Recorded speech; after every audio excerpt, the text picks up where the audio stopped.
As 7 joias do dragão amarelo. Há já muitos séculos estive eu reencarnado na China, durante a época histórica da dinastia Zhou. Então me chamei Chou Li e estive afiliado à Ordem do Dragão Amarelo. O Logos bendito me tem ordenado ensinar à humanidade desta época as 7 joias do dragão amarelo. Irei ensinando-as conforme for encontrando elementos que as compreendam. Eis aí, pois, o ponto difícil da questão. Naquela idade, os ascetas, dentro da sala de meditação, trabalhávamos intensivamente. Então, sabíamos muito bem que existem 49 níveis subconscientes na mente. Queríamos todos chegar à quietude e ao silêncio absoluto da mente. Preocupávamos-nos intensivamente por experimentar o vazio iluminador. E não ignorávamos que para poder subir há que descer, e que a toda exaltação precede sempre uma terrível e espantosa humilhação. Isto de levar a mente à quietude e ao silêncio, costuma ser, realmente, meus caros irmãos, bastante difícil. Não se trata de pôr a mente em branco, como supõem algumas gentes superficiais, a coisa vai mais longe. De que serviria, por exemplo, que dessemos a ordem a este grupo de pôr a mente em branco, e que logo exclamassem os irmãozinhos para seus adentros, já tenham a mente em branco? Isso seria verdadeiramente estúpido, verdade? Não seria inteligente. Chegar à quietude e silêncio da mente é algo muito distinto ao que se chama mente em branco. Requer-se, antes de tudo, trabalhar em 49 níveis subconscientes. É bastante difícil, verdade? Leves em conta que dentro de cada um de nós, dentro de nosso mesmo corpo planetário, temos uma soma de agregados psíquicos inumanos. Estes controlam completamente o organismo e se sucedem uns aos outros. Agora se explicará, cada um de vocês, por que motivo o animal intelectual equivocadamente chamado homem, muda a cada instante a cada momento. Aquele que hoje jura amor eterno a Gnosis, amanhã é deslocado por outro que nada tem a ver com tal juramento. Aquele que jura amor eterno a uma mulher, mais tarde é deslocado por outro agregado inumano que nada tem a ver com dito juramento, e então, o sujeito se retira. O que hoje pensamos, amanhã não é o mesmo, hoje temos uma ideia, amanhã outra. Conforme os distintos agregados psíquicos inumanos vão controlando a máquina do animal intelectual, vai passando por distintas mudanças. Essa é a crua realidade de tudo isto. Assim, pois, o animal intelectual é uma máquina, que agora controla um determinado agregado e que daí a pouco, e mais tarde outro. Não há, pois, no animal intelectual, um indivíduo responsável. Não está a mais lhes recordar que tais agregados personificam nossos defeitos de tipo psicológico, e são tantos os defeitos que, ainda que tivéssemos gargantas de aço e 1000 línguas para falar, não alcançaríamos a enumerá-los todos detalhadamente. Chegar, pois, à quietude e silêncio da mente, obviamente, é difícil, verdade? Trata-se de que todos os agregados psíquicos inumanos fiquem quietos. E creem vocês que essa é tarefa fácil? Suponhamos que logremos aquietá-los no nível meramente intelectivo. Isso não seria tudo, isso não seria suficiente como para chegar ao Satori budista, isso não seria suficiente como para chegar a experimentar o tão. E isso não seria suficiente como para chegar a vivenciar, em si mesmo, o vazio iluminador. Assim, pois, o trabalho é, repito, dispendioso, necessitas lograr aquietar a mente em todos e cada um dos 49 níveis. Mas quando falo de mente há que saber entender, por que existe o crasso erro de supor que o animal intelectual equivocadamente chamado homem, já tem uma mente individual, um manas concreto, completamente organizado, e isso é absolutamente falso. O animal intelectual, o bípede tricerebrado ou tricentrado não tem mente individual, tem mentes, e isso é diferente. Cada um dos agregados psíquicos inumanos que há dentro é, certamente, uma mente por si mesma. Assim, pois, são milhares as mentes que possui o humanoide. Mas vou lhes levar a algo concreto, a que o entendam bem. Quando vocês têm jurado amor a alguém, o têm feito sinceramente, verdade? Sim, contudo, os creio tampouco uns santinhos. Algumas vezes pode que não o tenham feito tão sinceramente, mas o juraram, seja como for o juraram, amor eterno. Nesse momento vocês se sentiram vocês, nesse momento vocês puderam dizer, eu te amo, eu te juro amor eterno, etc, etc. Mas e depois, o que acontece? Quando já esse que jurou foi deslocado, por outro agregado psíquico que não tem velas no enterro, em que ficou o juramento, as palavras de amor. Mas quando que jurava, sentiam vocês sendo esse eu que jurava, e poderiam nesse instante assegurar que não havia nenhum outro eu que jurasse. Sentiam vocês o último dos eus e o primeiro dos eus, e o autêntico e o legítimo, mas depois se convenceram de que, aquele que jurava, não eram senão dos tantos, verdade? Esse que pensava tantas maravilhas quando jurava, não é o mesmo que depois deslocou a esse, não é o mesmo que depois jurou amor a outra pessoa diferente, não é o mesmo e nada tem a ver com tal juramento. Sim, contudo, naquela ocasião, o que jurava e pensava a seu modo. Então, é óbvio que temos muitas mentes, verdade? Que não existe uma mente realmente individual, que há que criá-la, isso é outra coisa. E é óbvio que se podem criar mediante a transformação do hidrogênio sexual SI12. À base de incessantes transmutações, pode-se dar o luxo de criar uma mente individual para seu uso pessoal. Mas as gentes normalmente não têm uma mente individual.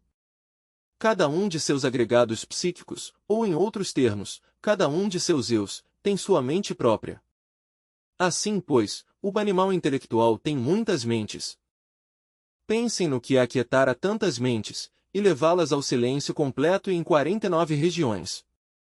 Creem vocês que é coisa fácil? É difícil, verdade? Dentro de cada um desses agregados psíquicos, ou melhor disséssemos, dentro de cada uma dessas mentes, está engarrafada a essência, a consciência. Urde desenfrascá-la, desengarrafa-la, emancipá-la, para que possa experimentar, por si mesma, o vazio iluminador. Então há que fazê-lo. Como? Naquele tempo, durante a dinastia Shou, na China, nos ajudávamos com um instrumento musical, muito especial. Desgraçadamente esse instrumento tem desaparecido. Tal instrumento dava as 49 notas musicais, em síntese forma o som nirionosiano do universo. O músico, o artista, o que executava, com aquele instrumento fazia ressoar cada nota por separado. Quando vibrava a nota correspondente ao segundo departamento subconsciente, nós trabalhávamos então nesse segundo departamento. E quando fazia ressoar a nota que correspondia ao terceiro departamento do subconsciente, trabalhávamos com o mesmo. E quando fazia ressoar a nota 20, trabalhávamos com tal zona. E quando chegava à região 49, com a última das notas, realizávamos o último dos trabalhos, e a mente ficava quieta e em profundo silêncio. Quer dizer, primeiro descíamos antes de subir. Assim os 49 níveis ficavam absolutamente quietos. Se a mente em 49 regiões ficasse em suspenso, obviamente, a essência se desenfrascava, se emancipava, e livre de toda classe de ataduras penetrava no vazio iluminador. É bom que vocês saibam que esse é o mesmo Santo Okidano, onipenetrante, onisciente, onicompreensivo. Sim, nesse vazio iluminador estão nas leis da natureza. Então aqui, neste mundo físico, só vemos sucessão de causas e efeitos. Mas as leis em si mesmas, as leis da natureza, somente poderemos descobri-las, tal qual são, no vazio iluminador. Aqui não vemos as coisas, como verdadeiramente são, mas no vazio iluminador, conhecemos as coisas em si mesmas, a coisa em si. Como dissera o grande filósofo de Königsberg, Dom Emmanuel Kant, a coisa em si. No vazio, a essência percebe com as faculdades próprias do ser, e tudo o que percebe é transmitido à humana personalidade.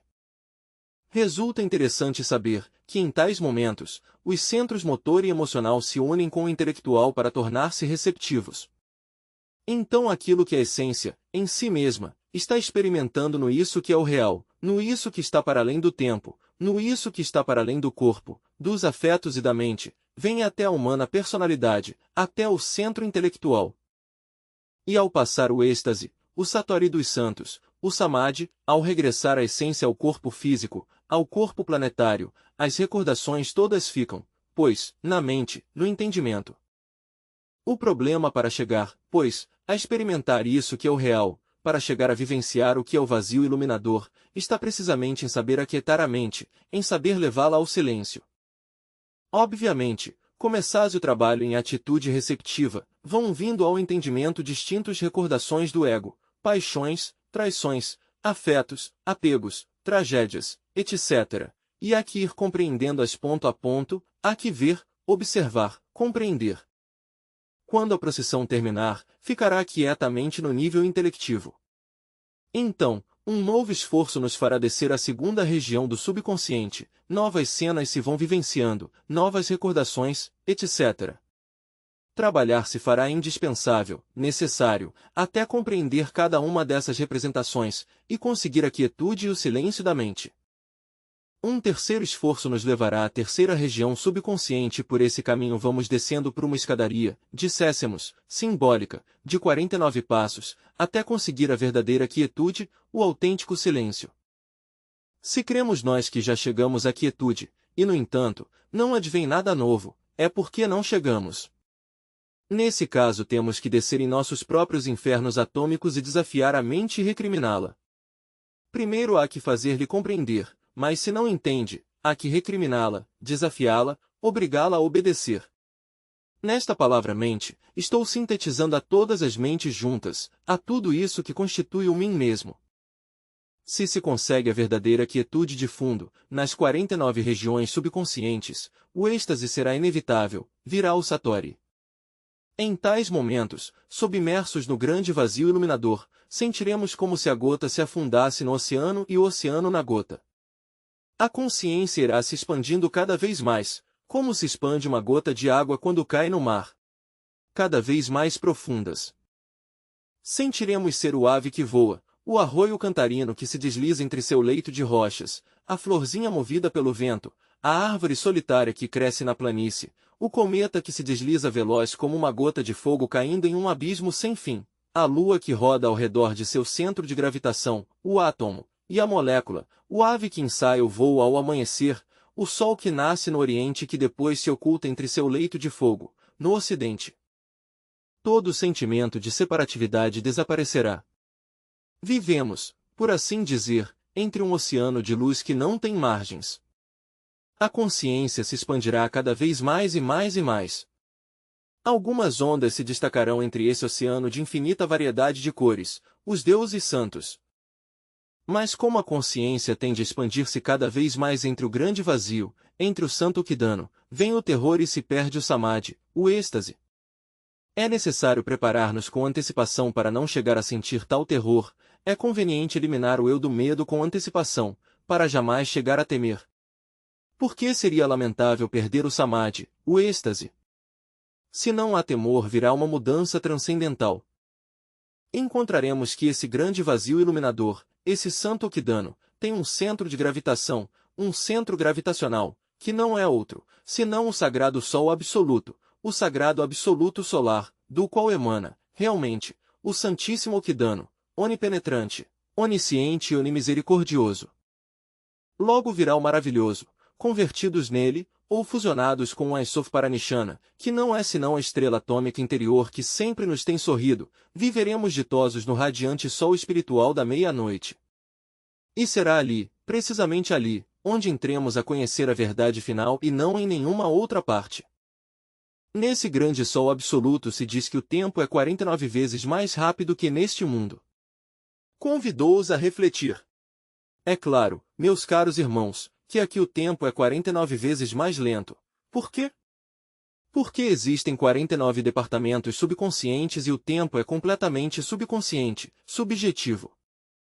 Quando afirmo que é 49 vezes mais rápido no sagrado Sol absoluto, obviamente, então no sagrado Sol absoluto não há tempo, verdade? Porque se aqui é 49 vezes mais lento, e logo sucede que no sagrado Sol absoluto lhe tiramos 49, fica zero. Verdade? Falo de cálculos. Então no sagrado Sol absoluto, certamente, não existe o tempo. Ali o passado e o futuro se irmanam dentro de um eterno presente. Ali vemos o universo íntegro, com todas suas famosas idades, como um eterno instante. E isto é algo extraordinário. Certamente neste mundo físico somos vítimas de Maya, a ilusão. Sucede que esse outro universo, íntegro, unitotal, dentro do sagrado absoluto solar,